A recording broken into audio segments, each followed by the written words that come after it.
So ಇವತ್ತಿನ ವಿಡಿಯೋದಲ್ಲಿ ಹಸಿವು ಜಾಸ್ತಿ ಮಾಡ್ಕೊಳ್ಳೋದಕ್ಕೆ ಅಂದರೆ ಹಸಿವು ಕರೆಕ್ಟಾಗಿ ಆಗಬೇಕು ಅಂತಾದರೆ ನಾವು ಕೆಲವು ಮನೆಮದ್ದುಗಳನ್ನು ಮಾಡಬಹುದು. ಇವತ್ತು ಅಂತಹದೇ ಒಂದು ಮನೆಮದ್ದನ್ನು ಹೇಳ್ತಾ ಇದ್ದೀನಿ. ತುಂಬ ಈಸಿಯಾಗಿರುವಂತಹ ಮನೆಮದ್ದು. ಯಾವುದು ಆ ಮನೆಮದ್ದು ಹಸಿವು ಜಾಸ್ತಿ ಮಾಡ್ಕೊಳ್ಳೋದಕ್ಕೆ ಅಂತ ತಿಳ್ಕೊಬೇಕಂತ ಹೇಳಿದರೆ ಈ ವಿಡಿಯೋನ ಪೂರ್ತಿ ನೋಡಿ. ಹಾಗೆ ನೀವು ಯಾರಾದರೂ ಇನ್ನೂ ನನ್ನ ಚಾನಲ್ನ ಸಬ್ಸ್ಕ್ರೈಬ್ ಮಾಡಿಲ್ಲ ಆದರೆ ಪ್ಲೀಸ್ ಮನೆಮದ್ದು ಯೂಟ್ಯೂಬ್ ಚಾನಲ್ನ ಸಬ್ಸ್ಕ್ರೈಬ್ ಮಾಡ್ಕೊಳ್ಳಿ. ಹಾಗೆ ಪಕ್ಕದಲ್ಲಿರುವ ಬೆಲ್ ಐಕಾನ್ನ ಕ್ಲಿಕ್ ಮಾಡಿ.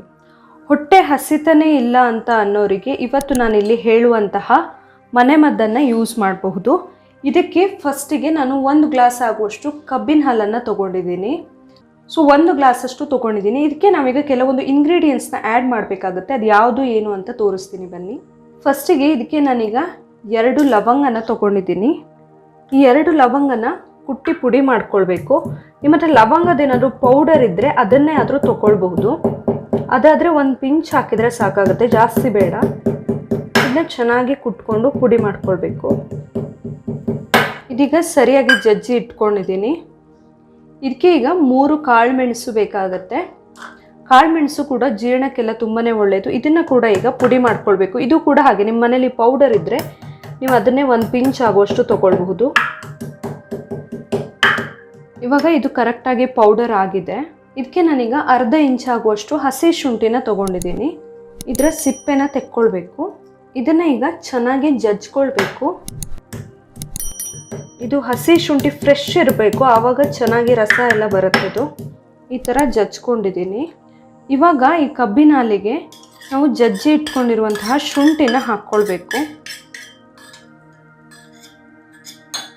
ಶುಂಠಿ ಹಾಕಿದಾಗ ಅದ್ರ ಫ್ಲೇವರೇ ತುಂಬ ಚೆನ್ನಾಗಿ ಬರುತ್ತೆ. ಹಾಗೆ ಪುಡಿ ಮಾಡಿ ಇಟ್ಕೊಂಡಿರುವಂತಹ ಕಾಳುಮೆಣಸು ಇದನ್ನು ಕೂಡ ಹಾಕ್ಕೊಳ್ಬೇಕು. ಅದೇ ರೀತಿ ಜಜ್ಜಿ ಇಟ್ಕೊಂಡಿರುವಂತಹ ಲವಂಗನ ಕೂಡ ಹಾಕ್ಕೊಳ್ತಾ ಇದ್ದೀನಿ. ಲವಂಗದ ಪೌಡ್ರ್ ಆದರೆ ನೀವು 1 ಪಿಂಚ್ ಹಾಕ್ಕೊಳ್ಬಹುದು. ಇದನ್ನ ಚೆನ್ನಾಗಿ ಮಿಕ್ಸ್ ಮಾಡ್ಕೊಳ್ಬೇಕು.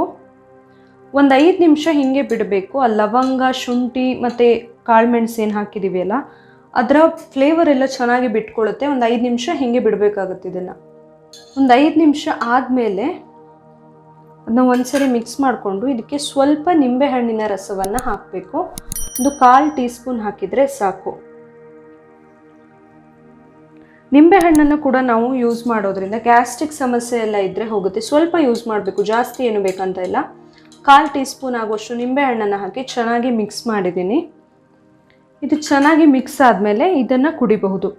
ದಿನಕ್ಕೆ 1 ಲೋಟ ಕುಡಿಬೋದು. 1 ಅಥವಾ 2 ದಿನ ಕುಡಿಯೋದ್ರಲ್ಲಿ ಹಸಿವೆಲ್ಲ ಕರೆಕ್ಟಾಗಿ ಆಗೋಕ್ಕೆ ಶುರು ಆಗುತ್ತೆ. ಯಾಕಂದರೆ ನಾವಿಲ್ಲಿ ಯೂಸ್ ಮಾಡಿರುವಂಥ ಪ್ರತಿಯೊಂದು ಇಂಗ್ರೀಡಿಯೆಂಟ್ ಕೂಡ ಜೀರ್ಣಕ್ರಿಯೆನ ಕರೆಕ್ಟಾಗಿ ಮಾಡೋದಕ್ಕೆ, ಜೀರ್ಣಶಕ್ತಿ ಜಾಸ್ತಿ ಆಗೋದಕ್ಕೆ ಹೆಲ್ಪ್ ಆಗುವಂಥದ್ದು. ಇದರಿಂದ ಹಸಿವು ಕೂಡ ಜಾಸ್ತಿ ಆಗುತ್ತೆ. ಈ ಮನೆಮದ್ದು ನಿಮಗೆ ಇಷ್ಟ ಆಗಿದ್ದರೆ ಪ್ಲೀಸ್ ನನ್ನ ಮನೆಮದ್ದು ಯೂಟ್ಯೂಬ್ ಚಾನಲ್ನ ಸಬ್ಸ್ಕ್ರೈಬ್ ಮಾಡಿ. ಹಾಗೆ ಈ ವಿಡಿಯೋನ ಲೈಕ್ ಮಾಡಿ, ಹಾಗೆ ಶೇರ್ ಮಾಡಿ. ನಾಳೆ ಇನ್ನೊಂದು ಹೊಸ ವಿಡಿಯೋದೊಂದಿಗೆ ಮತ್ತೆ ಬರ್ತೀನಿ. Thank you.